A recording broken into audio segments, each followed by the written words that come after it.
Good evening, and welcome to A Walk with Tilly. And an absolutely stunning evening it is again. This is very bizarre in the UK that every day for months is beautiful. Odd. Not something that I'm used to. Normally I'd be expected by now to have had at least a few days of walking around with it pouring with rain and miserable, thinking, is this the summer or the winter? But that's not the case. So Tilly's enjoying a lovely stroll.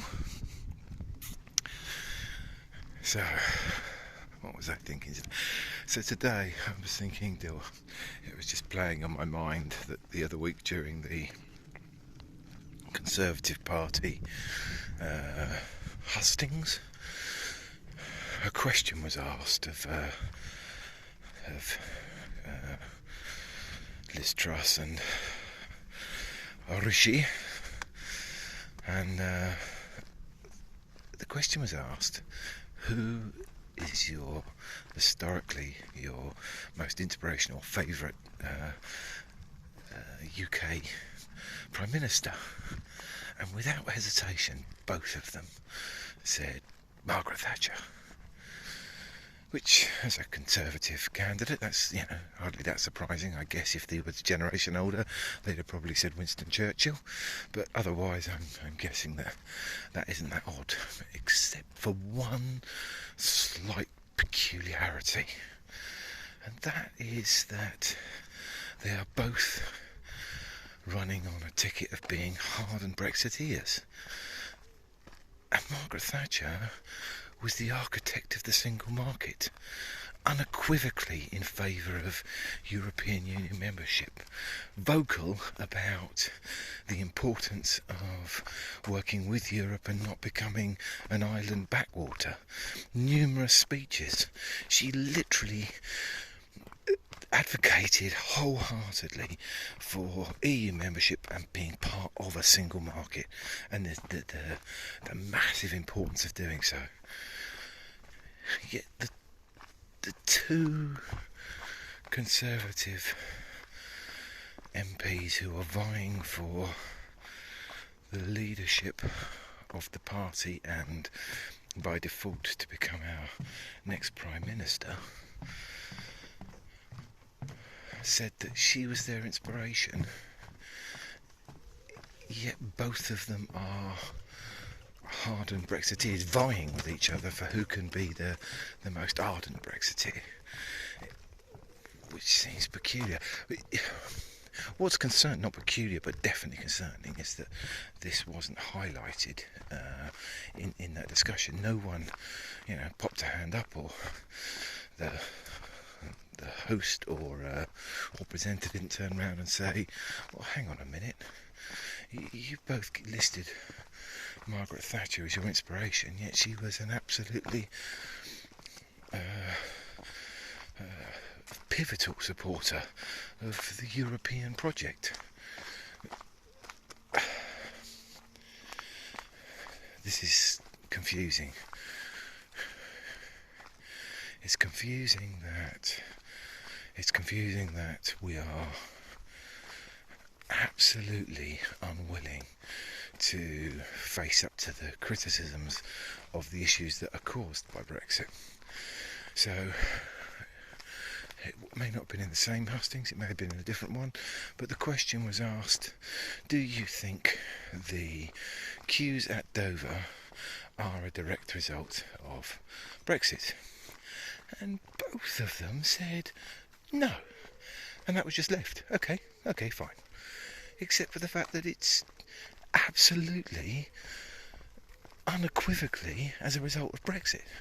Now, you may want to divert the blame for that. Come on, Tills! The blame for what is causing those delays on the EU. You could legitimately do that. You'd be slightly disingenuous in doing so, but you could do that.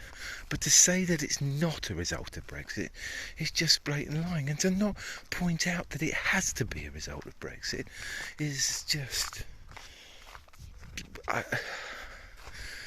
It's almost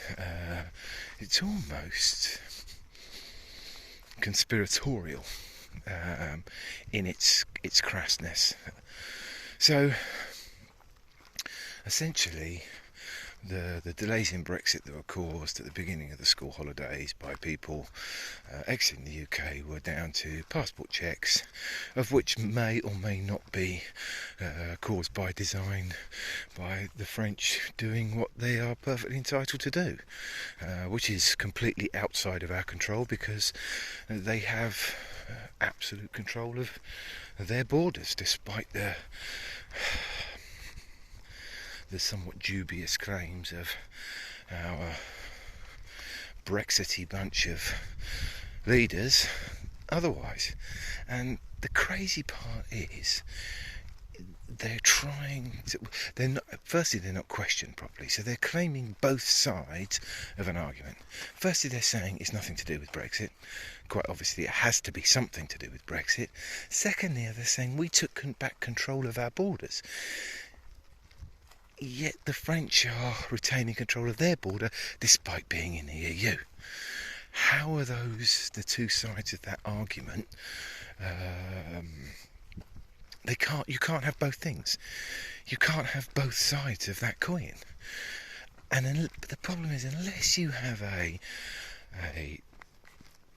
media that are willing to hold people to account properly for the things they say, and they did do, our media did do that, even people, so then you're never going to solve that problem. You're never going to actually have people understand that there is a cost, there will be problems. If you're willing to let people get away with just saying whatever they want and not actually examine what they're saying, then the media are not doing their job, which is essential. It's essential to a functioning democracy that the media stand up and question what the leaders and prospective leaders of the country are saying. And this isn't a left-right thing. This is Andrew Neil, who, you can't get a whole lot more right-wing than Andrew Neil without becoming a fascist. But he was willing. He will do the job of actually questioning people. That's you can't not do that. Well, you can, but you don't have a functioning media. You don't have a media that is doing their political job.